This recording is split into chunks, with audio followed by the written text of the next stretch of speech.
السلام علیکم ورحمۃ اللہ وبرکاتہ۔ پیارے دوستو، آج کا دور اسٹریس والا دور ہے۔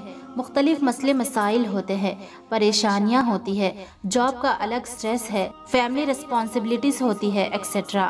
اللہ تبارک و تعالیٰ نے اسٹریس ریلیز کرنے کے لیے جو نیچرل ترکیب بتائی ہے، پتہ ہے وہ نماز ہے۔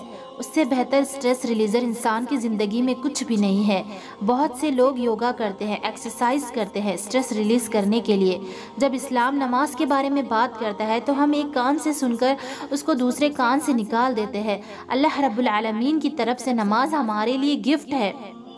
نماز ایک میڈیشن ہے، اسٹریس ریلیزر ہے۔ اگر ہم نماز کے لیے 7% ٹائم نہیں دے سکتے تو ہمارا اسٹریسفل ہونا بنتا ہے، آپ کا پریشان رہنا بنتا ہے۔ سب سے زیادہ قریب ہم اللہ سے سجدے کی حالت میں ہوتے ہیں۔ سجدے میں جائیں اور رو دیں، یا پھر اللہ تعالیٰ سے معافی مانگ لے، اللہ سبحانہ و تعالیٰ سے مدد مانگ لے۔ دوستو، نبی کریم صلی اللہ تعالیٰ علیہ وسلم نے کہا ہے، اللہ سبحانہ و تعالیٰ سے چھوٹی چھوٹی چیزوں کے لیے مدد مانگو، تو آپ کیوں نہیں مدد مانگتے؟ بندہ جب اللہ سے دور ہو جاتا ہے تو اسے سکون نہیں ملتا۔ نماز سے ہی ہم اللہ کے قریب رہتے ہیں، اللہ تعالیٰ سے کنیکٹڈ رہتے ہیں۔ دوستو، جب بندہ اللہ سے قریب ہوگا تو اللہ تعالیٰ اس کے ہر اسٹریس کو ریلیز کر دیتا ہے۔ بے شک، سبحان اللہ۔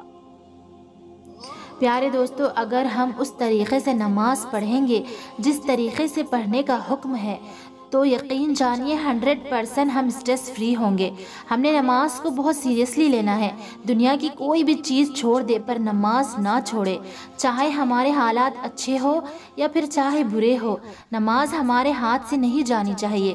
اگر نماز ہمارے ہاتھ سے چلی گئی تو سب کچھ چلا جائے گا۔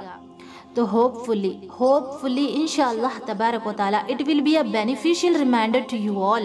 میں نماز کو اسی لیے سامنے لائی ہوں کیونکہ میرے نزدیک نماز سے زیادہ بیسٹ ٹیکنیک کوئی نہیں ہے اسٹریس کے لیے۔ پیارے دوستو، آپ اس کو ضرور آزمائیے، اپنے دوست اور احباب میں بھی زیادہ سے زیادہ اس ویڈیو کو شیئر کریں اور صدقہ جاریہ کے حقدار بنیں۔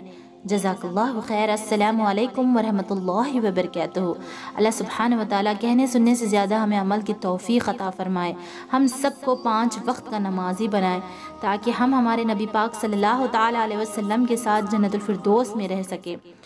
آمین یا رب العالمین۔